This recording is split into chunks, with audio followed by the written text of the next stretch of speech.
नमस्कार, आदाब। मैं नईम सैफी, आप देख रहे हैं खबर टुडे। चलिए शुरुआत करते हैं आज की खास खबर से। लखनऊ में समाजवादी पार्टी के प्रमुख अखिलेश यादव पहुंचे रोजा इफ्तार पार्टी में। समाजवादी पार्टी के प्रवक्ता फखरुल हसन चांद की तरफ से दी गई इफ्तार पार्टी। तमाम धर्म के लोग इफ्तार पार्टी में मौजूद रहे। इफ्तार पार्टी के बाद मीडिया से बोले अखिलेश यादव। आइए देखते हैं क्या कहा अखिलेश यादव ने।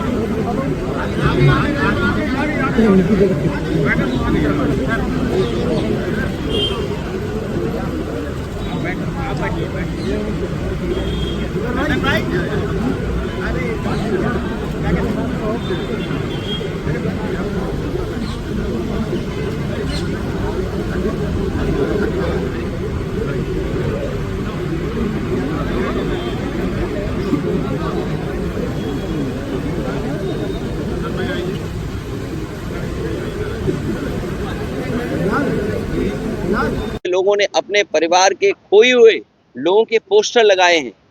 ये कोई जान न ले, कहीं न्यूज न चल जाए, इसीलिए जानबूझ करके ऐसे स्टेटमेंट दिए जाते हैं जिससे कुछ खबरों पर पर्दा गिरता रहे, पर्दा डाल दिया जाए। सर, वक्फ संशोधन मुसलमानों ने आज बड़ा प्रदर्शन किया है। All India Muslim personal board देखिए, आप लोग कुछ पहले भी मोड़िए बात को, और आपको याद होगा यही भारतीय जनता पार्टी है जिसने एंग्लो इंडियंस का जो कोटा था लोकसभा और विधानसभा वो खत्म कर दिया। एंग्लो इंडियंस का आरक्षण था, रिजर्वेशन था, सीटें थी, वो खत्म कर दिया। काले कानून लाए थे, ये किसानों की जान चली गई, अंततः इन्हें काले कानून वापस लेने पड़े। अभी कुछ दिन पहले उत्तर प्रदेश से ही हिस्सा बना है उत्तराखंड। हम और आप, और खासकर आप में से जो लोग हैं, एक दो लोगों को छोड़ करके कोई उत्तराखंड में जमीन नहीं ले सकता है। अगर कोई जमीन ले तो बता दो हमें। एक ले सकते हैं जमीन, और एक आध और होगा साथी। हम अगर लेना चाहें, आप लेना चाहो, जमीन नहीं ले सकते। ये कानून बन रहे हैं। और फिर नोटबंदी में जान चली गई। नोटबंदी के बाद बताओ भ्रष्टाचार बढ़ा के कम नहीं है। आप नहीं जानते भ्रष्टाचार आपके विभाग में कितना है। आपके विभाग में खुद है, और आपके ही साथी कोई ना कोई बताता है कि आपके विभाग में भी भ्रष्टाचार है। और भ्रष्टाचार का तो ऐसा है, और जाने जा रही हैं। आप बताइए कौन किस पे आरोप लगा रहा है। एक अधिकारी आरोप लगा रहा अधिकारी पर, कार्रवाई किस पे हो रही है। एक बच्ची का अभी बलात्कार हो गया, अभी एक प्रोफेसर पकड़े गए। तो न जाने होली पे कितनी हत्या हुई हैं। डीएसपी का घर जल गया। आप संभल पूछ रहे हो, मैं आपसे ही कहता हूँ, आप बरेली का क्यों नहीं पूछते हो कि डीएसपी का घर जला दिया, सरकारी गाड़ी जला दी। मैं चाहूंगा वो सवाल आप पूछो, उसका जवाब मैं दूं। सर, डीएसपी का घर जला है। नहीं, आप सवाल करिए। नहीं, ऐसे नहीं, बात ऐसे नहीं बनेगी। आप मुझे सवाल करिए कि क्या बरेली में एक डीएसपी का घर जला दिया, पूछिए। नहीं, आप पूछिए ना एक बार। नहीं, बरेली में नहीं, बरेली में डीएसपी का जो घर जला दिया। आप सवाल करिए ना। नहीं ना, सवाल करिए, ऐसे बात नहीं बनेगी। यही तो वजह है। नहीं। अच्छा, दूसरा सवाल, आप दूसरा सवाल करिए कि शाहजहांपुर में दौड़ा करके पुलिस पीटी गई। पूछिए, सवाल करिए। आप कहिए कि पुलिस ने उन्नाव में एक नौजवान की जान ले ली। लखीमपुर में, सीतापुर में आपका ही साथी, पत्रकार साथी मार दिया गया, गोली मार दी गई। कितनी घटना हम बताएं। अरे आप सवाल ही नहीं पूछ रहे हो। अच्छा, ये डीएसपी वाला सवाल पूछ लें दो इन्हें। ऐसा है, एक सवाल ये पूछिए आप कि डीएसपी का घर क्यों जला दिया। हम जवाब देते हैं। डीएसपी का घर इसलिए जला दिया क्योंकि यहाँ कानून व्यवस्था जीरो है। हर आदमी लेके घूम रहा है कुछ न कुछ सामान। कोई किसी की भी जान ले सकता है। और फिर गोरखपुर का आप पता कर लीजिए कानून व्यवस्था कैसी है। देवरिया का आप पता कर लीजिए, आप पता कर लीजिए कुशीनगर का।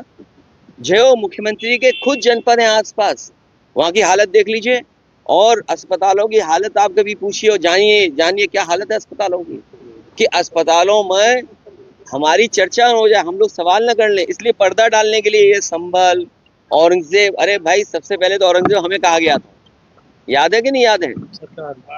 और मैं आपसे कहता हूँ, और मुख्यमंत्री जी ने भी एक दिन कहा था कि मैंने तलवार, अरे भाई सोने की तलवार किसी ने गिफ्ट दी थी मुझे इतनी छोटी, क्यों नहीं हो देते हैं सोने की गिफ्ट। तो जो एडिटर थे आप पूछना उन एडिटर से, मैंने एडिटर से बुलाया, मैंने पूछा कि भाई तुम्हें किसने कहा था लिखने के लिए, और मैंने कहा स्पीकर ऑन कर लो, और जब स्पीकर ऑन किया तो पता लगा कि हाँ इशारा हुआ तो दिल्ली से लिखने के लिए न्यूज़ कि हमारा औरंगजेब नाम लिखा जाए दिल्ली में। तब मैंने बुलाया उस आदमी को जिसने लिखा था, उसने गलती स्वीकार की मुझसे कि मुझसे गलती हो गई। मुझे टाइम्स ऑफ इंडिया के अखबार के एडिटर और उनके बहुत बड़े दिल्ली के जर्नलिस्ट, उन्होंने लिखा था और कुछ पैसा लेकर के लिखा था। और बताएं आपको अगर जानना और बताओ और बता दें।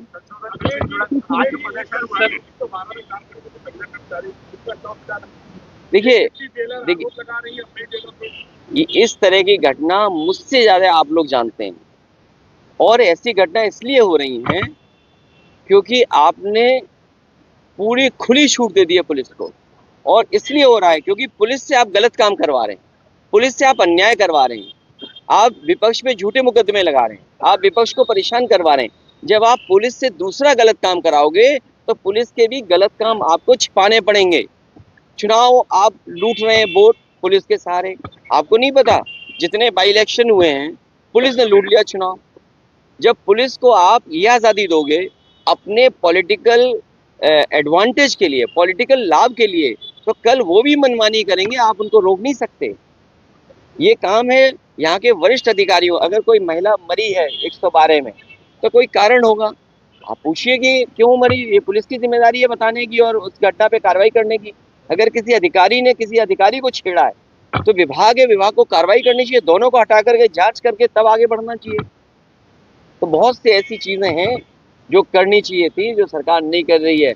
और मैं भी आपको समझ सकता हूँ, जब आप डीएसपी के घर जले की बात नहीं कर सकते हो, उसकी सरकारी गाड़ी जल गई हो वो नहीं बोल सकते हो, पुलिस दौड़ा कर शाहजहांपुर में पीटी गई, और इसलिए पीटी गई क्योंकि मुख्यमंत्री जी के बगल में खन्ना जी बैठते हैं। जब भी खन्ना जी को छेड़ना होता है तो मुख्यमंत्री जी गन्ना और खन्ना कहते हैं। क्या आपने नहीं सुना? सबने सुना होगा वो बात।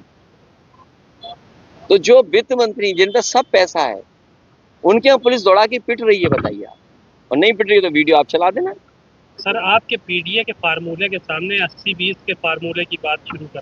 देखिए कोई 80-20 नहीं है, और मैंने 80-20 बोलने वाले योगी नहीं हो सकते। अगर 80-20 का कोई अगर मकसद